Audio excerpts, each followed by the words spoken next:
Student, आज हम आपको सिखा रहे हैं भाज्यता के नियम। भाज्यता के नियम जब भी हमें गणित बहुत फास्ट करनी होती है और उसके क्वेश्चन को फटाफट करना है, कैंसिलेशन वगैरह, तो हमें सबसे पहले जरूरी होता है भाज्यता के नियम। नियम नंबर 1 है 2 से भाज्य संख्याएं।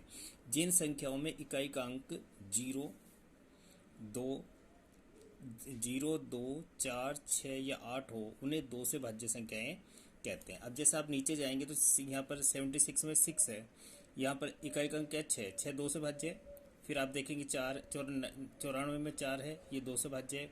178 में 8 है, यहाँ पर 0 है और इधर 2 है। तो ये सभी संख्या क्या कहलाएंगी? आपकी 2 से भाज्य संख्याएं कहलाती है। इसी प्रकार से बहुत सारी संख्या हो सकती हैं, पर जिसमें इकाई का अंक क्या होना चाहिए आपके 0 2 4 6 या 8 हो, उन सभी संख्या को हम 2 से भाज्य संख्याएं कहते हैं। नेक्स्ट नियम है आपके 3 से भाज्य संख्याएं। 3 से भाज्य संख्याओं में सबसे पहले हम अंकों का योग कर लेते हैं, और अंकों के योग में 3 का पूरा पूरा भाग चला जाए उन्हें हम कहते हैं 3 से भाज्य संख्या। जैसे आपके पास एक संख्या है 1791, तो आप इन सबको जोड़ देंगे। जैसे 1 + 7 + 9 + 1, और इसमें भाग दिया अपने 3 का। इन सब का टोटल हुआ, इनका योग हुआ 18। 18 में 3 का भाग देते हैं 6। फिर नेक्स्ट है आपके 6453, 6 + 4 + 5 + 3, और इन सब का टोटल हुआ 18। 18 में 3 का भाग दिया तो आपके आंसर आता है 6। इसका अर्थ यह है कि 6453 3 से भाज्य है। रूल नंबर 3 आपके 5 से भाज्य संख्या है। 5 से भाज्य संख्याओं में इकाई का अंक 0 या 5 होना चाहिए। जैसे आपकी पहली संख्या है 375, तो इकाई का अंक 5 है, इसका मतलब 5 से भाज्य है। इधर आपके 9380 में 0 है, इधर आपके 5 है, और यहाँ पर आपके 0 है। तो इन सभी संख्याएं, क्योंकि 0 और 5 जहाँ भी होगा वो 5 से भाज्य संख्याएं होती हैं। आगे देखिए, रूल नंबर 4 है 4 से भाज्य संख्याएं। जिन संख्याओं में इकाई और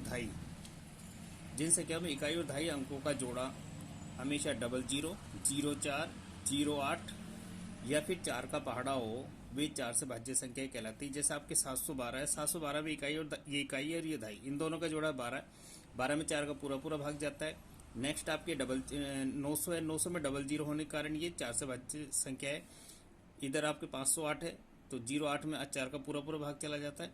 इसी तरह 928 है, तो ये भी 4 से भाज्य संख्याएं हैं। तो इस प्रकार से ऐसी बहुत सारी संख्या हो सकती है जिसमें या तो इकाई का अंक इकाई दहाई का जोड़ा 00, 04, 08 या फिर 4 का पहाड़ा हो, वो 4 से भाज्य संख्याएं कहलाती हैं। रूल नंबर 5 है 4 के रूल की तरफ रूल नंबर 5 भी है 25 से भाज्य संख्याएं। इन 25 से भाज्य संख्याएं इकाई और दहाई का अंकों का जोड़ा हमेशा, जोड़ा यानी पेयर 00 हो, 25 हो, 50 हो या 75, तो उन्हें हम 25 से भाज्य संख्याएं कहते हैं। जैसे आपके 1900 दिख रहा है, इसमें इकाई और दहाई में 00 है, इसका मतलब 25 से भाज्य है। 725 में इकाई और दहाई का जोड़ा 25 है, इसलिए 25 से भाज्य है। 1175 में इकाई और दहाई का जोड़ा 75 है, इसलिए 25 से भाज्य है। और 950 में इकाई और दहाई का जोड़ा 50 है, इसका मतलब ये कि सभी संख्या 25 से भाज्य है। नेक्स्ट आपके रूल नंबर 6 11 से भाज्य संख्याएं।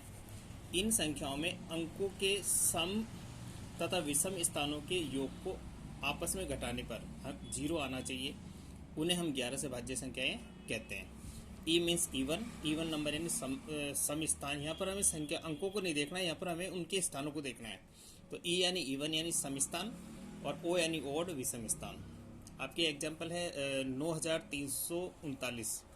देखो, पहला जो है वो ओड नंबर है यानी विषम नंबर है, दूसरा आपके इवन सम नंबर है, तीसरा आपके ओड नंबर है, और चौथा आपके इवन नंबर है। अब पहले अपन इवन नंबरों का अंक, जो इवन स्थान है उनको जोड़ लेंगे हम, यानी सम स्थानों के अंकों को जोड़ लेंगे। तो सम स्थान है 3 है और 9 है, तो 3 में 9 जोड़े तो आपके 12।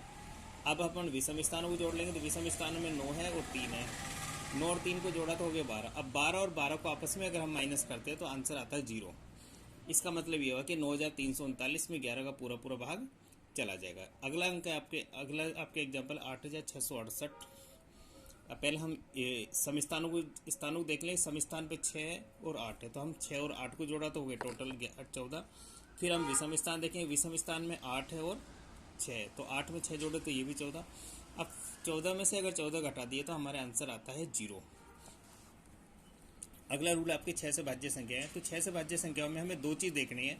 कि पहला है कि इकाई का अंक 0, 2, 4, 6 या 8 होना चाहिए और अंकों का जो योग है उसमें 3 का पूरा पूरा भाग चला जाए। जैसे एग्जाम्पल के तौर पे 246, इकाई का अंक 6 है, तो इकाई का अंक 6 होने के कारण ये 2 से भाज्य है।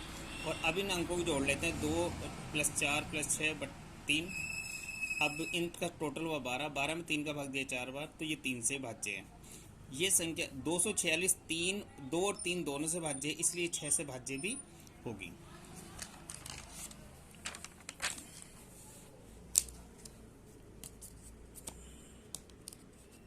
अगला अंक है अपने 15 से भाज्य संख्या है। इसमें दो चीज़ें देखनी है कि इकाई का अंक आपके 0 या 5 होना चाहिए और अंकों का जो योग है वो 3 से भाज्य होना चाहिए।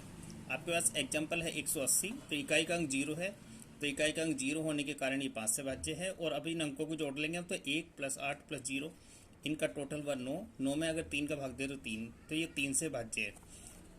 तो ये संख्या 3, 5 और 3 दोनों से भाज्य है, इसलिए संख्या 15 से भी भाज्य होगी। अगला एग्जाम्पल अपने 270, तो इकाई का अंक 0 होने के कारण ये 5 से भाज्य है और 2 + 7 + 0 टोटल 9, 9 3 से भाज्य होने के कारण 3 से भाज्य है।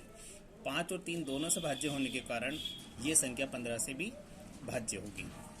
साथियों, इस प्रकार से हमारा ये भाज्यता के नियमों का वीडियो आपके कंप्लीट हुआ।